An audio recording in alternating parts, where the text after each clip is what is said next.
Shalom. First, I'd like to give all praises, honor, and glory to Yahweh, Bahasham, Yahushai, Bahasham, Kodash. Double honors to the elders and the apostles of Great Millstone, and peace and blessings to the elect.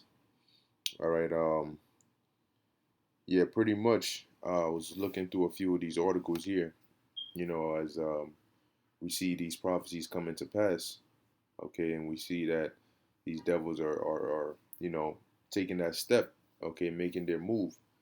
And this morning there was a video that I saw dealing with a let's see if I can find it on here, but I know it was Australia, where they're pretty much openly declaring, all right, what the agenda is, all right, and what the plan is basically, okay, and now they're doing that because it's now the people are now in that state, and these elites running out of time are trying to normalize certain key terms, okay, and certain you know agendas. Okay, the new normal was really just a nice way of saying it, but now they're coming out and calling it as it is, the NWO. Okay, and so as we're seeing everything, the direction that the world is headed in, and all of that is really leading down one path. Okay, so now there's an article here. I'm not going to read it. I'm just going to read the headline. Okay, and as always, I'll put the links to these articles in the description, and you can take a look at it yourself. Now it says an EU army, the end of NATO, or an unrealistic solo venture with little chance of success. And when you hear that EU army, when I read it, when I heard it, I thought about the book of Revelation, the 17th chapter. All right, because now they're saying here that I might just read the first paragraph or so, which says, following the U.S.'s disastrous withdrawal from Afghanistan, there have been renewed calls for the creation of a European Union military force. But could such a collective defense project spell the end of NATO? All right, and when you read Revelation 17, it goes into ultimately the beast, all right, the horns turning upon the whore and shooting missiles upon her. Okay, so if they do end up having their own, and the horns represent the European Union, so if they do end up having their own EU military force, all right, that would just be another step towards that prophecy being fulfilled, because eventually something is going to happen that's going to have these nations with their own European Union military end up shooting missiles over here, because then they wouldn't really have such a strong ties or alliance to the US through NATO. Okay? Now obviously this is not going to happen overnight, because it tells you in the same chapter that it's because of the will of the Lord that they gave their power onto the beast. So they still need to remain as a power structure now in order to bring to pass the pre-destruction prophecy, which is the charagma. All right, because remember that's going to be issued by the beast. So the beast needs to be a beast, not broken up just yet. Although there's divisions, but after that, when the destruction comes, you're going to see that breaking up and that division, because the next prophecy is going to require them to be broken up. Is going to require the EU at the end of the day to shoot missiles on America. Okay. Now, here, which is being talked about a lot this morning, a lot of different news sites are, making this headline known that Biden. Well, you can read it, but Biden is basically getting ready to make these things, set in stone. All right, for these federal workers with no option to opt out. And we said this when they started, when he first came out and said you would have the option for testing. We said, look, it's only a matter of time before they take away that option. We always tell you these devils move through gradualism. So don't feel a type of way when the first thing they say is not the last thing they stick with. The first thing they say is simply the first thing they say of many. All right? because it's easier, and in their shoes it's more advisable to give people a false sense of choice.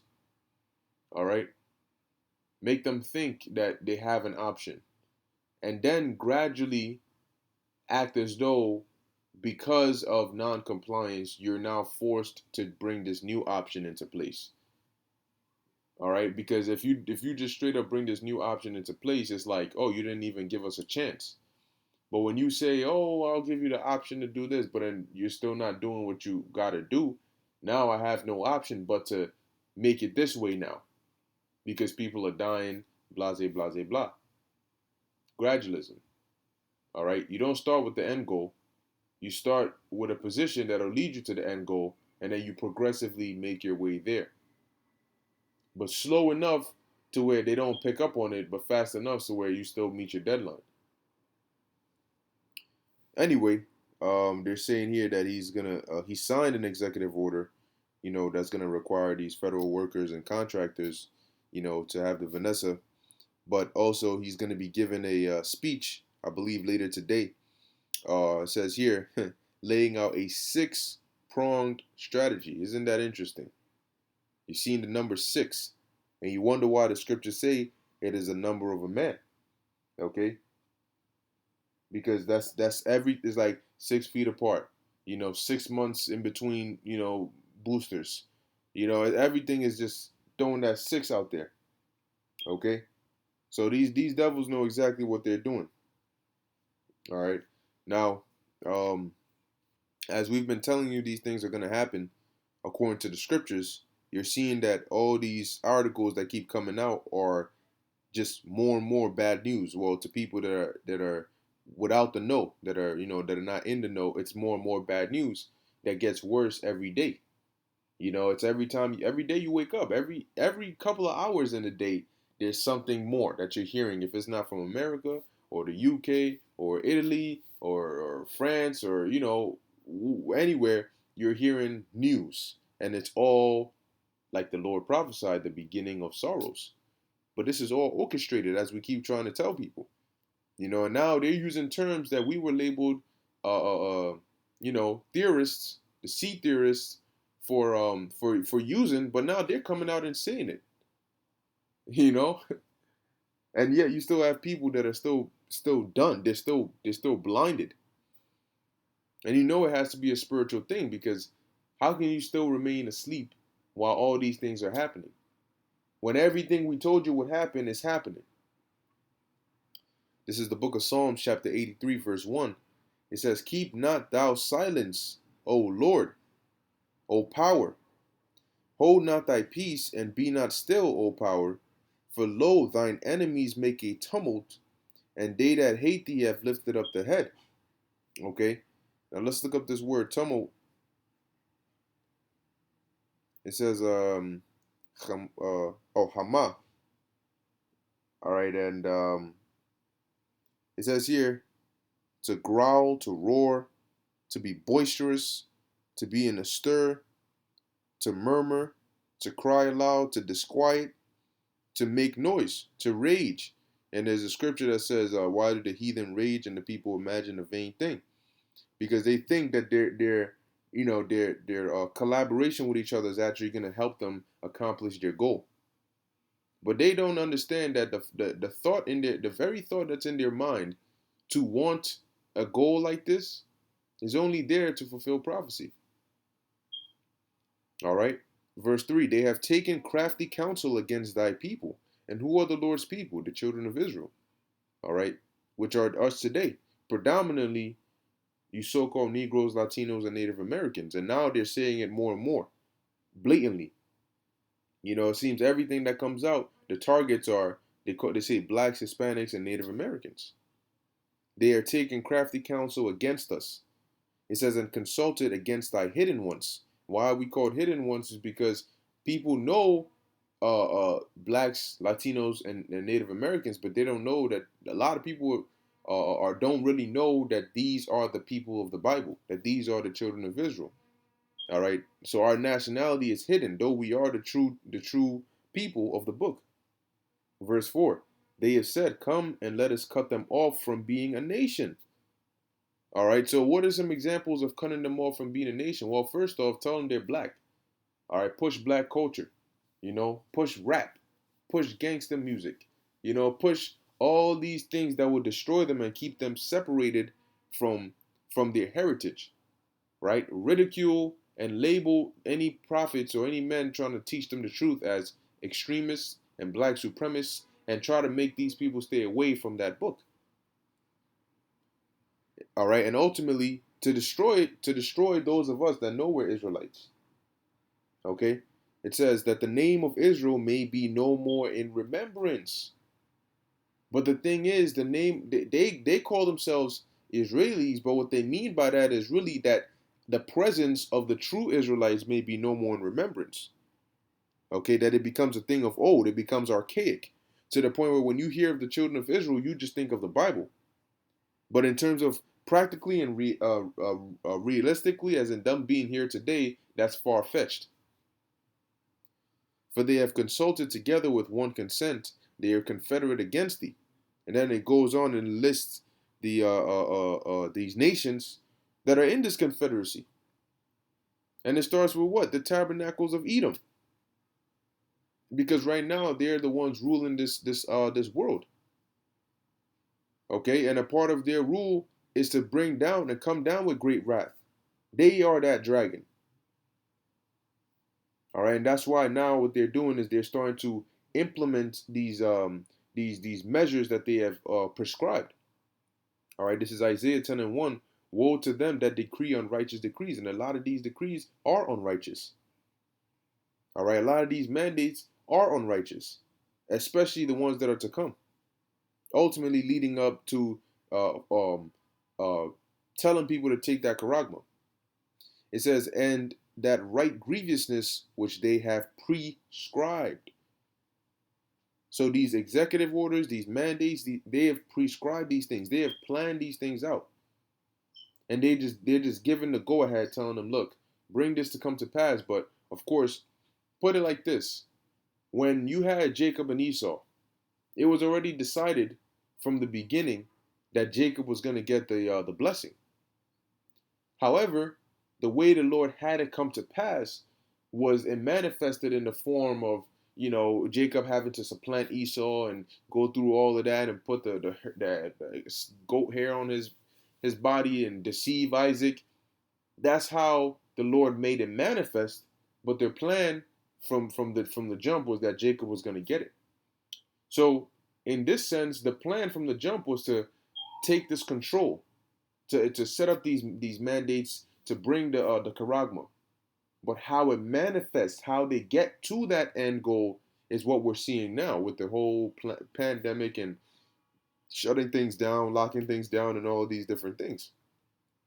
Okay, because sometimes the way they get there can make it seem one way, but when you actually look at the full picture, it's really another way. Verse 2, to turn aside the needy from judgment and to take away the right from the poor of my people. And that's exactly what they want to do. As they're saying, I believe it's in Australia, they're saying they want to lock out the unfinessed.